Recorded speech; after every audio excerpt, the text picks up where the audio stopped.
Well, hello there. Welcome to Lucore Automotive. Well, in this case, welcome to Performance Research Inc. Today we are checking on Momma's Mopar 451 cubic inch big block Mopar build that these guys are handling for us.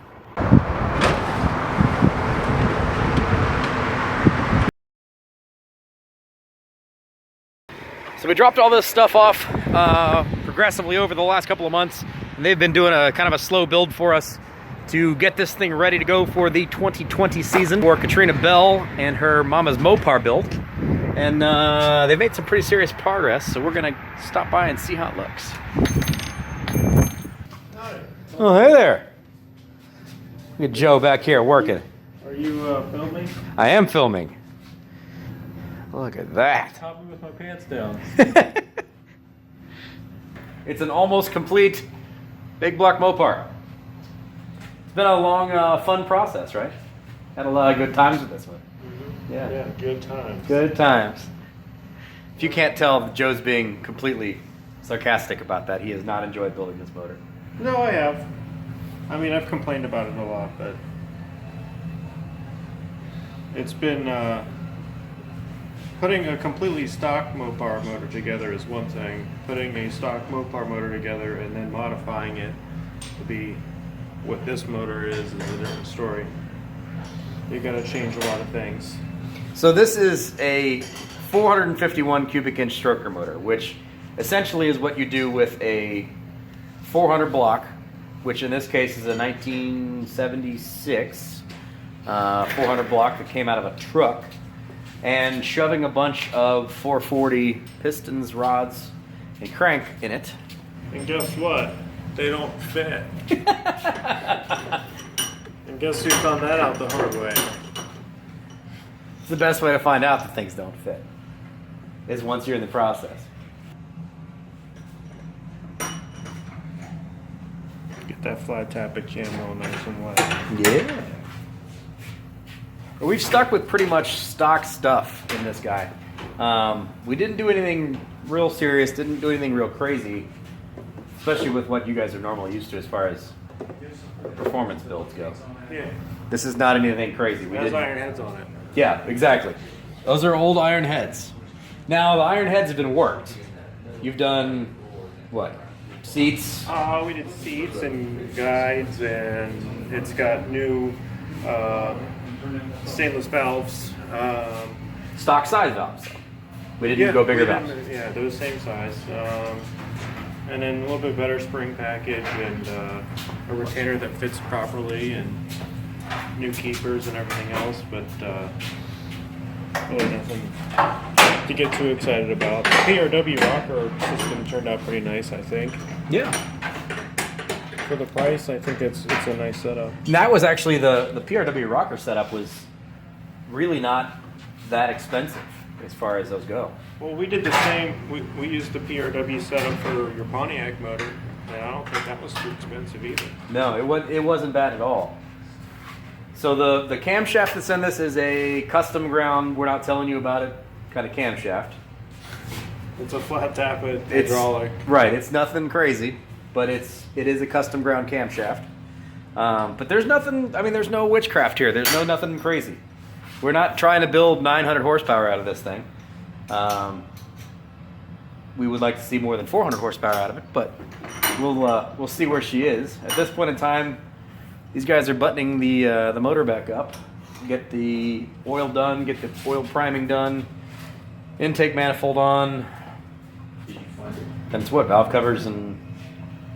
Yeah, I mean, I'm going to get, once we prime it, I'm going to set up that distributor dry shaft with the gear on it, and then set up your distributor and make sure that's all good. And then kind of do it the opposite of what we do like a Chevrolet. And then after that, then put your valley pan on that also acts as the intake manifold gasket. And then put the intake manifold on. And then really, I mean, we got to put some plugs in, set a carburetor on top of it, and it's pretty much ready to fire up at that point. Distributor wise, we're running a MSD billet.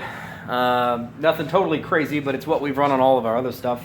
One of the things that we wanted to do with this, and the reason we built this motor the way we built it, and didn't just go the easy way, which would have been less expensive and a whole lot less of a pain in the neck, which is bolt some aluminum heads on it, is we want to see what this thing is capable of producing in normal streetable fashion. If you haven't seen in the past, we have run a number of other vehicles, and I will link a couple of those to you real quick here. One is the 454 that went in your dad's truck. It's kind of like an Ironhead dyno showdown. Right. We've got a big block Pontiac, which is my 455, which is this. We've got the 454, which went in the GMC truck, which is this one. And then we've got a old 455 we did. And we're just going to call that an iron-headed motor because it's got cheap Chinese aluminum heads on it. Right. From freaking like Speedmaster or something.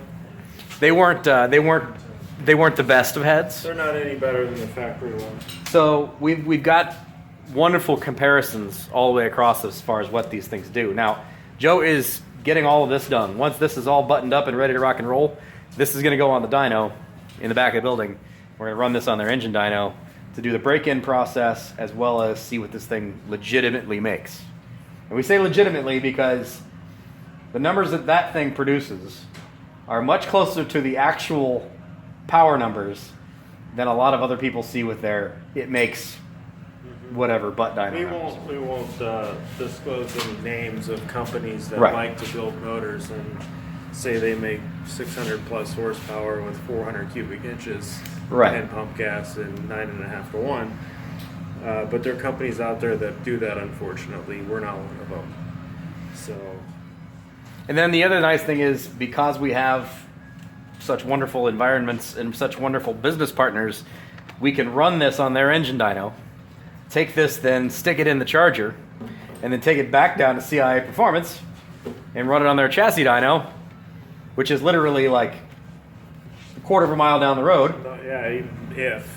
And see what all of this thing makes actually in that chassis with the drivetrain. So we can see what the actual drivetrain loss is between when this thing runs now and what it'll run then. So what we've done so far with that in terms of dynoing motors on our engine dyno and then completing the car and running it on their chassis dyno have been pretty,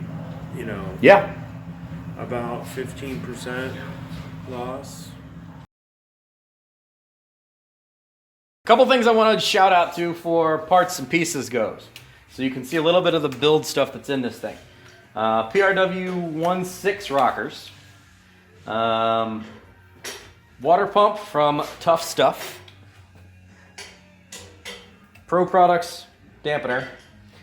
One of the coolest, trickiest pieces of this thing. The radiator that's in the Charger now is an OEM replacement radiator. So the hose orientation is exactly how it normally is. On almost all of your aftermarket water pump housing units for these motors, they move. You're about to find out why. This to this side. So this is over here. You want to know why? Why? Take a look at where the timing pointer is. Yeah, right underneath it? Mm-hmm. Yeah. So, in order to get a housing pump housing, yes, that's the correct way of saying that. So in order to get a pump housing that has an outlet on this side, we had to go to 440 Source, who makes a cast aluminum version of the cast iron OEM water pump housing, which is pretty trick. I'm pretty excited about that. Now, as Joe pointed out, it is kind of a pain in the neck as far as being able to do your timing because your timing marks are under there. That would make perfect sense why they would move that to the other side of the motor. Slightly more annoying to be able to time the motor or check timing later on down the road because you can't really hit that with a timing light. So that's kind of a pain in the neck. Now we know why people move it over to the other side. Where'd you get these rocker or the push rods from? Trent. They're 3/8 80 wall. It doesn't need anything more than that. We're not planning on twisting this thing to anything crazy or doing anything.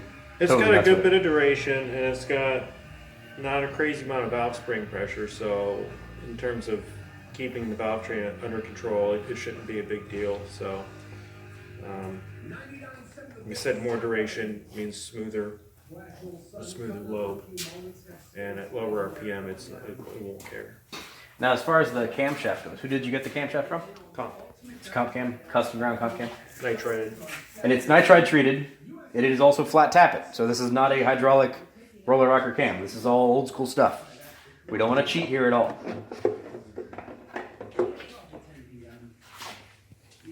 I'm pretty excited. So this is kind of a short work week for both Joe and I. We have the PRI show in Indy that starts tomorrow. So this is not going to be running this week. This is probably about as far as you're going to end up getting on this guy this week. But very, very soon, we will have this thing in the back room on the dyno, breaking it in, seeing how it sounds, and seeing what kind of power numbers this thing splits down. So wanted to just do a quick little video as far as an update on the 451 stroker, 73 Charger Chicks big block Mopar. And here you go. There's your update. So we will update you again once this thing's on the dyno cart and making noises. Hopefully you've enjoyed this. As always, click on the subscribe button, drop a comment, click on the like button. We'll also put a link to their YouTube page as well, so you can see a little bit more of the behind-the-scenes machinery stuff that they guys do here at PRI. So we'll see you next week or so. See ya. Or at the PRI show. Yeah, or we may see you at the PRI show.